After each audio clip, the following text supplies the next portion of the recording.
वंदे मातरम। मैं हूं आपके साथ सीमा चौधरी और गोवा महाराष्ट्र के इस बुलेटिन में आप सभी का स्वागत है। इसी बीच एक बड़ी खबर मुंबई से, जहां कानून व्यवस्था को लेकर के हुई बैठक। सीएम उद्धव ठाकरे ने बुलाई थी बैठक में लाउड स्पीकर को लेकर के हुई अहम चर्चा। बैठक में गृह मंत्री दिलीप वालसे भी हुए शामिल। तो बड़ी खबर आपको बता रहे हैं, जहां अहम बैठक हुई और बैठक में आपको बता दें जहां लाउड स्पीकर के मुद्दे को लेकर के अहम चर्चा हुई है। कानून व्यवस्था को लेकर के ये खास बैठक हुई है, जिसमें सीएम उद्धव ठाकरे ने ये बैठक बुलाई थी। बैठक में लाउड स्पीकर को लेकर के विशेष चर्चा हुई। बैठक में गृह मंत्री भी पहुंचे थे। तो बड़ी खबर आपको बता रहे हैं, अहम बैठक मुंबई में हुई है, जहां कानून व्यवस्था को लेकर के बैठक की आयोजित की गई। बैठक की अध्यक्षता जो है वो सीएम उद्धव ठाकरे द्वारा की गई। वहीं लाउड स्पीकर जो इस वक्त का भी ज्वलंत मुद्दा माना जा सकता है, उस मुद्दे पर भी अहम विशेष चर्चा हुई है कि लाउड स्पीकर को लेकर के क्या कुछ इस बैठक में हुई है चर्चा। इस पर भी आपको अपडेट देंगे, जहां बैठक में गृह मंत्री दिलीप वालसे भी शामिल हुए हैं। तो बड़ी खबर आपको बता रहे हैं, जहां बैठक में लाउड स्पीकर को लेकर के अहम चर्चा हुई है। साथ ही साथ कानून व्यवस्था पर भी चर्चा हुई है कि किस तरह की व्यवस्थाएं होनी चाहिए। अभी देखा जाए महाराष्ट्र में, मुंबई में खासतौर पर ट्रैफिक को लेकर के भी काफी ज्यादा बैठक का दौर देखने को मिला। उसके बाद अब ये बैठक काफी ज्यादा अहम हो गई है। वहीं बैठक में लाउड स्पीकर को लेकर के भी चर्चा हुई है, जहां बैठक में गृह मंत्री दिलीप वालसे भी शामिल हुए थे। बड़ी खबर आपको बता रहे हैं, जहां सीएम उद्धव ठाकरे ने एक अहम बैठक बुलाई। बैठक में कानून व्यवस्था को लेकर के चर्चा हुई है। वहीं बैठक में लाउड स्पीकर को लेकर के भी अहम चर्चा हुई है, जहां बैठक में गृह मंत्री दिलीप वालसे भी शामिल हुए। इसी विषय पर तमाम जानकारी के साथ हमारे संवाददाता राजन मिश्रा हमारे साथ जुड़ गए हैं। राजन, बैठक में और क्या कुछ अहम मुद्दे रहे और खास करके जो लाउड स्पीकर के विषय पर चर्चा हुई है, इस पर क्या कुछ निर्णय सामने आया है? देखिए, जिस तरीके से लगातार महाराष्ट्र में धार्मिक भावनाएं भड़काने की कोशिश हो रही है, ये आरोप है महाविकास आघाड़ी सरकार का। और कहीं ना कहीं इसी को लेकर, ताकि जो धार्मिक भावनाएं हैं ये भावनाएं ना भड़के, इसी को लेकर महाराष्ट्र के मुख्यमंत्री उद्धव ठाकरे और महाराष्ट्र के गृह मंत्री दिलीप वालसे पटेल की आज एक अहम बैठक हुई। और बैठक में जो लॉ एंड ऑर्डर है ये ना बिगड़े, इसके ऊपर किस तरीके से हालात है, किस तरीके से जो इसके ऊपर चर्चा हुई। और जो लाउड स्पीकर को लेकर जिस तरीके से महाराष्ट्र के अलग अलग जिलों में एक जो है जिस तरीके से मन से लोगों को गुमराह कर रही है, ये आरोप महाविकास आघाड़ी का, और इसी को लेकर चर्चा हो रही है। राजन, इस वक्त बैठक में कौन कौन वो मंत्री थे, कौन कौन से वो नेता थे जो मौजूद रहे इस बैठक में? देखिए, सवेरे ये जानकारी मिल गई थी कि महाराष्ट्र के मुख्यमंत्री उद्धव ठाकरे और गृह मंत्री के बीच ये बैठक होनी है, क्योंकि जिस तरीके से कल मुंबई के अलग अलग जगहों पर लाउड स्पीकर को लेकर विवाद हो रहा है, वो जो मुस्लिम समाज के लोग भी वो भी लगातार विरोध कर रहे हैं। और ऐसे में लॉ एंड ऑर्डर ना बिगड़े महाराष्ट्र में। और जिस तरीके से जो महाविकास आघाड़ी के जो नेता है उनका ये कहना है कि दंगे ना हो, और इसी को लेकर जो है एक बड़ी बैठक हुई है। और 2 से 3 दिन के अंदर जो एक गाइडलाइन जारी की जाएगी कि कौन से अगर वो मंदिर हो, मस्जिद हो, गुरुद्वारा हो, चर्च हो, अगर आप लाउड स्पीकर का अगर आप उपयोग करते हैं तो क्या क्या आपको गाइडलाइन फॉलो करना है। 2 से 3 दिन के अंदर एक बाकायदा एक गाइडलाइन भी आ जाएगा। और इस सब को लेकर के देखिए, कानून व्यवस्था को लेकर के खास करके ये बैठक की गई थी। कानून व्यवस्था को लेकर के यहाँ पर क्या कुछ चीजें सामने आई है? देखिए मुंबई के जो सीपी है, मुंबई के सीपी और महाराष्ट्र के जो पुलिस कमिश्नर है, और भी जो तमाम जो लोग हैं, जो भी डीसीपी हैं, आने वाले दिनों में इनकी बड़ी बैठक होनी है। क्योंकि जिस तरीके से मंत्री प्रमुख राज ठाकरे ने कह दिया है, ये 3 मई तक जितने भी लाउड स्पीकर है वो हटने चाहिए। अगर नहीं हटेंगे तो उन्होंने बाकायदा देश की हिंदू समाज से अपील किया है कि वो राज ठाकरे का साथ दे। तो कहीं ना कहीं उद्धव ठाकरे को भी इस बात का डर है कि कहीं महाराष्ट्र की जो हालत है वो दंगों में तब्दील ना हो जाए। और इसी को लेकर बाकायदा आज एक बड़ी बैठक हुई है। और 2 से 3 दिन के अंदर बाकायदा महाराष्ट्र पुलिस जो है एक गाइडलाइन भी जारी करेगी। उसमें ये कहा भी जाएगा कि अगर आप लाउड स्पीकर आप लगाते हैं तो आपको बाकायदा परमिशन लेना है। तो कहीं ना कहीं, और मुंबई के अलग अलग जगहों पर जिस तरीके से रामनवमी है, हनुमान जयंती बीते दिन हुआ, तो छिटपुट ऐसे घटनाएं सामने आई है। और इसी को लेकर कहीं ना कहीं महाविकास आघाड़ी को जो नेता इनके अंदर डर है इस बात का कि कहीं ना कहीं जो एक बड़ा दंगा ना हो जाए, क्योंकि महाराष्ट्र के जो हालत है, राजनीतिक हालत है, वो बिल्कुल भी ठीक नहीं है। बिल्कुल। और देखिए जिस प्रकार से वहाँ पर बहुत से विषय के आज इस बैठक में बहुत से विषय पर चर्चा भी हुई है, क्या ये बैठक अभी भी जारी है या फिर बैठक खत्म हो चुकी है राजन? नहीं, देखिए बैठक अभी खत्म हो गई है थोड़ी देर पहले। लेकिन आपको बता दूं कि जो दिलीप वालसे पटेल है, उन्होंने बाकायदा महाराष्ट्र के जो पुलिस कमिश्नर है उनको पूरी तरीके से अलर्ट रहने को कहा है।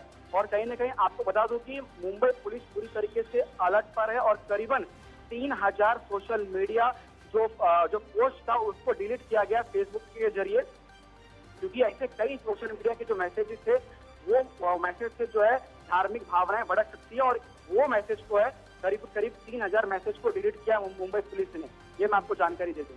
क्या ये ही दो विषय अहम रहे हैं इस पूरी बैठक में या फिर और भी अन्य विषय थे जिस पर इस बैठक में चर्चा की गई है राजन? देखिए, इसकी जो मुख्य जो मुद्दा था वो यही मुद्दा था लाउड स्पीकर को लेकर, क्योंकि राज ठाकरे लगातार वो मुंबई हो, थाने हो, अभी पुणे वो गए थे तो लगातार वो बड़ी बड़ी सभाएं कर रहे हैं। हिंदू समाज से वो अपील कर रहे हैं कि आप मेरा साथ दीजिए, क्योंकि ये कोई एक धार्मिक मामला नहीं है, ये एक सामाजिक मामला है। और ऐसे में वो लगातार लोगों से अपील कर रहे हैं। और आपको बीजेपी भी जो है ये इस पूरे मुद्दे पर खुलकर सामने आ रही है, वो लगातार मनसे का सपोर्ट कर रही है। उनका यही कहना है कि लाउड स्पीकर जो है मस्जिदों से हटना चाहिए, क्योंकि जो मुंबई का है, जो देश की जनता है उसे लाउड स्पीकर से तकलीफ होती है। और कहीं ना कहीं यही वजह है कि देश के अलग अलग जगहों पर इस तरीके की घटनाएं जो है वो देश के सामने आ रही है। जी चल, आपका बहुत शुक्रिया राजन तमाम जानकारी साझा करने के लिए, और नजर बनाए रखेगा, आपसे और भी अपडेट लेंगे। इसी बीच महाराज से एक और बड़ी खबर, जहां गृह विभाग ने लाउड स्पीकर को लेकर के जारी किए हैं उचित दिशा निर्देश, जहां अनुमति के बाद ही लाउड स्पीकर का कर सकेंगे इस्तेमाल, पुलिस की इजाजत के बाद ही कर सकेंगे इस्तेमाल। गृह मंत्री आज डीजीपी पुलिस आयुक्तों के साथ करेंगे बैठक में लाउड स्पीकर को लेकर देंगे दिशा निर्देश। तो बड़ी खबर आपको बता रहे हैं, जहां देखिए लाउड स्पीकर जो अहम मुद्दा इस वक्त अहम विषय बना हुआ है। इसी बीच एक अहम खबर लाउड स्पीकर को लेकर के, जहां गृह विभाग ने लाउड स्पीकर को लेकर के निर्देश जारी किए हैं। और इसी विषय पर तमाम जानकारी के साथ राजन मिश्रा हमारे संवाददाता फोन लाइन पर हमारे साथ जुड़ गए। राजन, देखिए अभी हम जिक्र कर रहे थे लाउड स्पीकर का, और अब उचित दिशा निर्देश देने की बात भी गृह विभाग द्वारा सामने आ रही है। बिल्कुल, देखिए महाराष्ट्र के जो गृह विभाग की तरफ से ये बयान सवेरे ही सामने आया था कि उनका यही कहना था कि महाराष्ट्र के जितने भी धार्मिक स्थल है, वो मंदिर हो, मस्जिद हो, गुरुद्वारा हो, चर्च हो, अगर आप वहाँ पर लाउड स्पीकर लगाते हैं तो आपको बाकायदा प्रशासन से परमिशन लेना है, वहाँ पे जो लोकल बॉडीज है। और तो कहीं ना कहीं इस बयान के सामने आने के बाद जिस तरीके से कि दिलीप वालसे पटेल और जो गृह मंत्री महाराष्ट्र के और उद्धव ठाकरे की बड़ी बैठक हुई है, और अगर आपको परमिशन लेना है तो कौन कौन से गाइडलाइन को आपको फॉलो करने हैं, पालन करना है, वो गाइडलाइन अगले 2 दिन के अंदर सामने आ जाएगा। बिल्कुल, अगर लाउड स्पीकर लगाना है तो उसके लिए अनुमति लेनी होगी और इस पर एक गाइडलाइंस भी सामने आ सकते हैं। वहीं देखिए राजन, जिस प्रकार से पुलिस की इजाजत के बाद ही इसका इस्तेमाल कर सकते हैं, वहीं आज एक अहम बैठक भी होने वाली है, जहां गृह मंत्री, डीजीपी पुलिस और पुलिस आयुक्त विभाग के साथ ये अहम बैठक करने वाले हैं। क्या इस बैठक के बाद ही ये रूल लागू हो जाएगा? बिल्कुल, देखिए बहुत जल्द ये जो है कभी भी ये गाइडलाइन जो है ये सामने आ सकता है, क्योंकि ये बैठक अब पूरी तरीके से खत्म हो चुकी है। और अब ये जिम्मेदारी है महाराष्ट्र पुलिस कमिश्नर की, ये जिम्मेदारी है कि वो किस तरीके से जो गाइडलाइन है वो दिशा जो निर्देश है वो जारी करे, और क्या दिशा निर्देश होंगे ये बहुत जल्द बिल्कुल ये देखने वाली बात होगी। आपका बहुत शुक्रिया तमाम जानकारी साझा करने के लिए। वहीं देश के हर हिस्से में स्वदेशी और वोकल फॉर लोकल की जबरदस्त ताकत का एहसास कराता कौशल कुबेरों का 40वां हुनर हाट 16 से 27 अप्रैल तक मुंबई में चलेगा।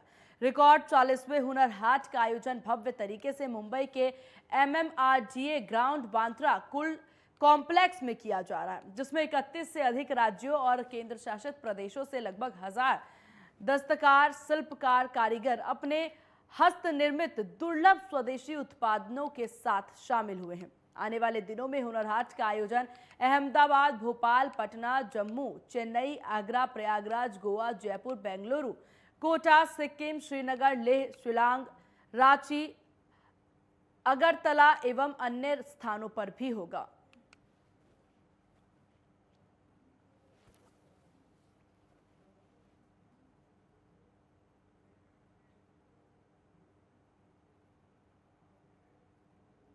और यहाँ रुकते एक बहुत छोटे से ब्रेक के लिए। ब्रेक के बाद जल्द होंगे हाजिर।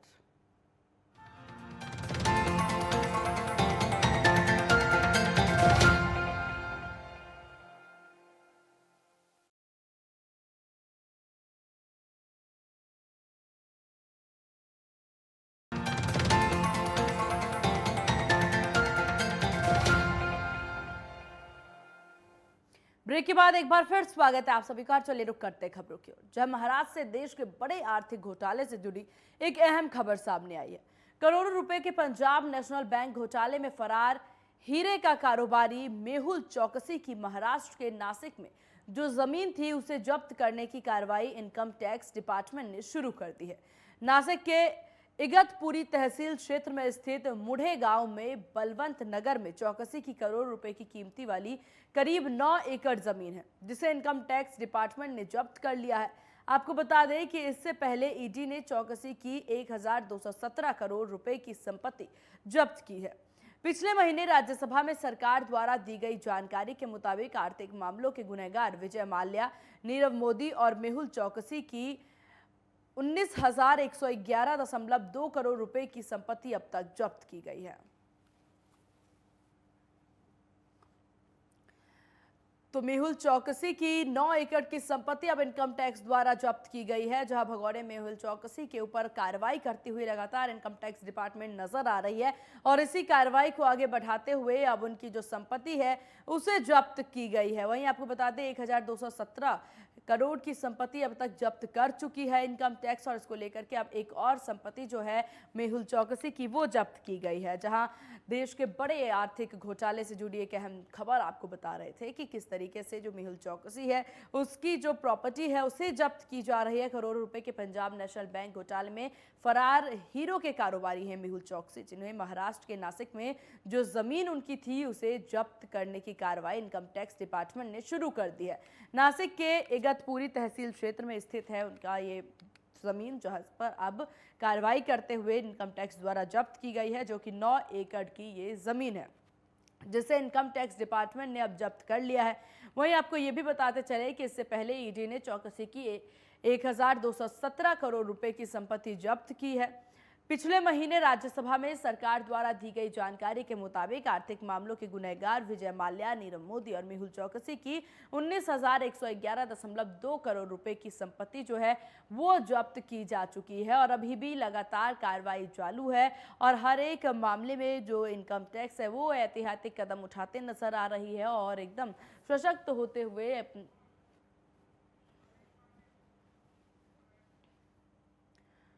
और इसी विषय पर तमाम जानकारी के साथ हमारे संवाददाता रवि पाटिल फोन लाइन पर हमारे साथ जुड़ गए। रवि, किस तरीके से इनकम टैक्स काम करती नजर आ रही है और साथ ही साथ ये जो 9 एकड़ की संपत्ति है उसे जो जब्त किया गया है उसको लेकर के क्या कुछ अपडेट?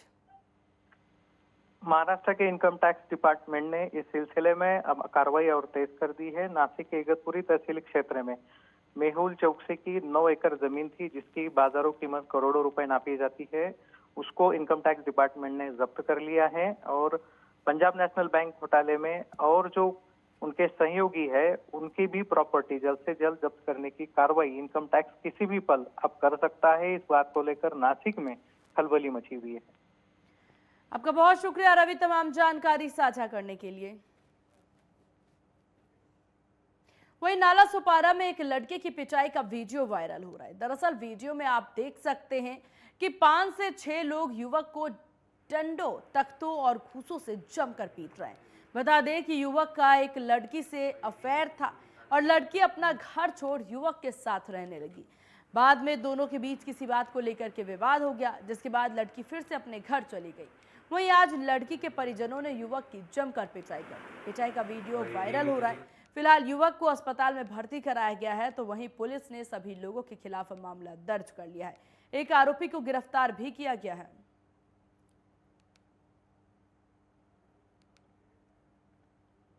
वहीं मुंबई में 2 गुटों में मारपीट का वीडियो सामने आया है। बताया जा रहा है कि गोरेगांव आर्य कॉलोनी के गौतम नगर में शिव मंदिर पर कलश यात्रा निकाली गई थी। इस कलश यात्रा के दौरान रात 8 बजे के आसपास 2 गुटों में जबरदस्त मारपीट हो गई। मारपीट में 8 से 10 लोग जख्मी हो गए, जिन्हें अस्पताल में भर्ती कराया गया है। पुलिस ने अब तक 20 से 25 लोगों पर एफआईआर दर्ज कर उन्हें गिरफ्तार भी कर लिया है। वहीं गौतम नगर में भारी पुलिस बंदोबस्त किया गया है। बाकी आरोपियों की तलाश भी की जा रही है।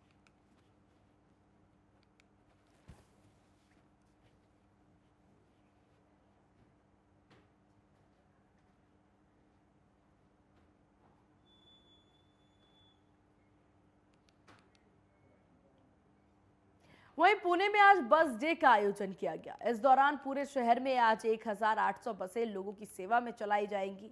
बता दें कि इस दौरान हर एक बस में हर व्यक्ति को सफर के लिए कूपन दिया जाएगा, जिसे भरने के बाद बस डे के मौके पर लकी ड्रॉ में दिया जाएगा।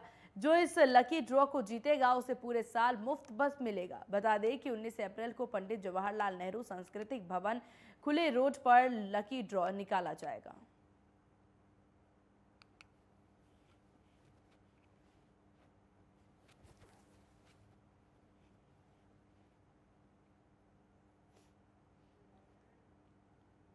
पुणे में अग्निशमन सप्ताह मनाया जा रहा है। वहीं फायर सेफ्टी के बारे में जानकारी के लिए आजम कैंपस में स्कूल के छात्रों को डेमो दिखाया गया। इस कड़ी में अग्निशमन पुणे की ओर से स्कूल के 1 से 10वीं तक के 250 छात्रों को फायर सेफ्टी के बारे में बताया गया कि किस तरह से आग लगने पर उसे बुझाया जाए। इस दौरान खुद को बचाकर आप आग पर कैसे काबू पा सकेंगे, ये भी दिखाया गया।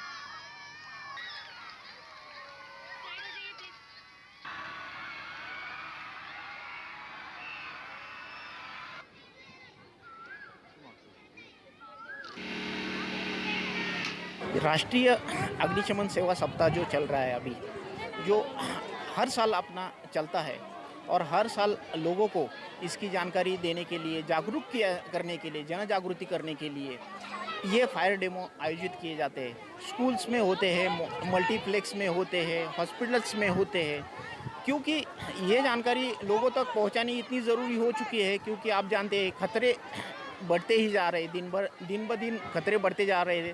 तो खतरे बढ़ने के साथ साथ अपने को फायर प्रोटेक्शन भी उसी हिसाब का रखना चाहिए। पुणे के हिजेवाड़ी में बागड़ यात्रा का आयोजन किया गया। इस दौरान लाखों लोग इस यात्रा में शामिल हुए। बता दें कि पिछले 2 सालों से कोरोना के चलते इस यात्रा का आयोजन नहीं किया जा रहा था, लेकिन इस साल इस यात्रा को बड़े ही उत्साह के साथ मनाया गया। वहीं महतोबा भगवान के जयघोष से इस बागड़ यात्रा जुलूस को निकाला गया।